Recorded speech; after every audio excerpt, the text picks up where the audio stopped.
Maîtriser les termes anatomiques et les plans du corps. Bienvenue sur Santé et Savoir. Bonjour à tous, je suis le docteur Lubin. Si vous avez déjà eu du mal à apprendre des termes comme médial ou à imaginer un plan transversal, ne vous inquiétez pas, vous n'êtes pas seul. Aujourd'hui, nous allons décomposer ces concepts de manière claire, amusante et totalement sans stress. À la fin, vous vous sentirez aussi à l'aise dans l'utilisation des termes anatomiques qu'un navigateur lors d'un voyage épique à travers le corps. Attachez vos ceintures, vous êtes sur le point de devenir l'explorateur ultime de l'anatomie. Avant de plonger dans le vif du sujet, abordons le pourquoi. Les termes anatomiques sont le langage universel de la médecine. Ils permettent aux professionnels de la santé d'être précis et d'éviter les malentendus. Dire « la blessure se situe sur la face antérieure de l'avant-bras » ne laisse aucun doute sur l'emplacement, contrairement à dire « elle se situe sur la partie antérieure du bras », ce qui peut avoir une signification différente pour différentes personnes. Imaginez maintenant que vous décriviez un endroit du corps sans terme cohérent, le chaos, n'est-ce pas? C'est pourquoi ces mots de vocabulaire sont si importants. Ils nous donnent une carte claire pour nous déplacer dans le corps humain. Et en parlant de carte, commençons par apprendre quelques termes de positionnement clés qui nous aideront à nous guider tout au long de notre voyage anatomique.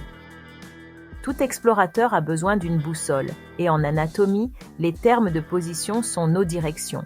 Avant de nous lancer, il est important de savoir quelque chose. Tous les termes de position sont basés sur un seul étalon or, la position anatomique. La position anatomique est celle où le corps est debout, tourné vers l'avant, les bras le long du corps et les paumes tournées vers l'avant. Considérez-la comme la pose en T pour les médecins et les étudiants en médecine. C'est le point de départ de tous nos termes directionnels. Décomposons les termes les plus couramment utilisés un par un. Tout d'abord, antérieur et postérieur. Ce sont des manières sophistiquées de dire devant et derrière. Le terme antérieur désigne la partie avant du corps, comme la poitrine et le ventre. Pensez au A pour ahead, devant, ce que vous voyez lorsque vous regardez vers l'avant. Le terme postérieur désigne la partie arrière du corps, comme les omoplates et la colonne vertébrale.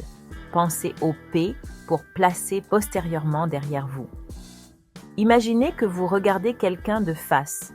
Votre vue montre le côté antérieur. Retournez-le et vous voyez maintenant son côté postérieur.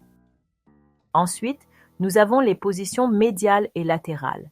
Ces termes décrivent les positions par rapport à la ligne médiane du corps, la ligne invisible qui divise le corps en deux moitiés, gauche et droite. Médial signifie plus proche de la ligne médiane. Par exemple, votre nez est médial par rapport à vos yeux. Latéral signifie plus éloigné de la ligne médiane. Vos oreilles, par exemple, sont latérales par rapport à votre nez. Un conseil utile, si le mouvement est plus proche du centre du corps, il est médial. S'il se dirige vers les côtés, il est latéral. Facile, non? Ensuite, supérieur et inférieur. Ces termes nous aident à décrire les positions le long de l'axe vertical du corps. Supérieur signifie au-dessus ou plus haut. Votre tête, par exemple, est située au-dessus de votre poitrine. Inférieur signifie en dessous ou plus bas. Vos genoux sont inférieurs à vos hanches. Pensez à une hiérarchie simple. Ce qui est plus haut est supérieur et ce qui est plus bas est inférieur. Explorons maintenant les termes proximal et distal, particulièrement utiles pour les membres. Ils décrivent la proximité ou la distance entre un élément et le point où un membre est attaché au corps. Proximal signifie plus proche de la tâche. Par exemple, votre épaule est proximale par rapport à votre main. Distal signifie plus éloigné de la tâche. Vos doigts sont distaux par rapport à votre coude. Voici une analogie utile. Imaginez que vous grimpez dans un arbre en commençant par le tronc, proximal, et en progressant jusqu'à la branche la plus externe, distale. Faisons un exercice rapide. Qu'est-ce qui est plus latéral? Votre petit doigt ou votre pouce? Vous l'avez deviné, votre pouce. Qu'est-ce qui est supérieur? Vos épaules ou vos hanches? C'est exact, vos épaules. Maintenant que nous avons réglé notre boussole, parlons des plans corporels. Il s'agit de surfaces planes imaginaires qui découpent le corps en sections, nous aidant à localiser des structures ou à décrire des mouvements. Le plan sagittal divise le corps en deux moitiés, gauche et droite. Imaginez-le comme si vous coupiez une miche de pain verticalement de haut en bas. Un plan sagittal médian coupe le corps directement par la ligne médiane en deux moitiés égales. Un plan parasagittal coupe le corps de manière décentrée, créant des parties gauche et droite inégales. Un exemple, hocher la tête de haut en bas se produit le long du plan sagittal. Vient ensuite le plan coronal, qui divise le corps en sections antérieures avant et postérieures arrière. Imaginez-vous en train de couper un sandwich pour séparer la croûte de la garniture. C'est comme ça. Les mouvements tels que l'agitation des bras sur les côtés ou l'exécution d'un saut avec écart se produisent le long du plan frontal. Enfin, le plan transversal divise le corps en parties supérieures, supérieures et inférieures, inférieures. Imaginez que vous coupiez une pizza horizontalement à travers sa couche médiane.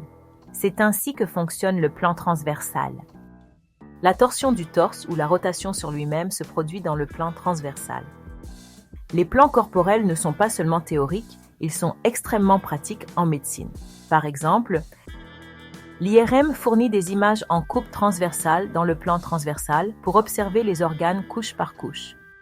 Les rayons X utilisent souvent les plans sagittaux ou coronaux pour se concentrer sur des zones spécifiques. Considérez cela comme si vous démontiez soigneusement le corps sans le presser excessivement pour évaluer ce qu'il y a à l'intérieur. Vient maintenant la partie amusante. Combinez des termes de position et des plans pour décrire des régions ou des activités spécifiques. Essayons-en quelques-uns ensemble. Le nombril est antérieur et médial. Le cœur est situé en arrière du sternum, mais en avant de la colonne vertébrale.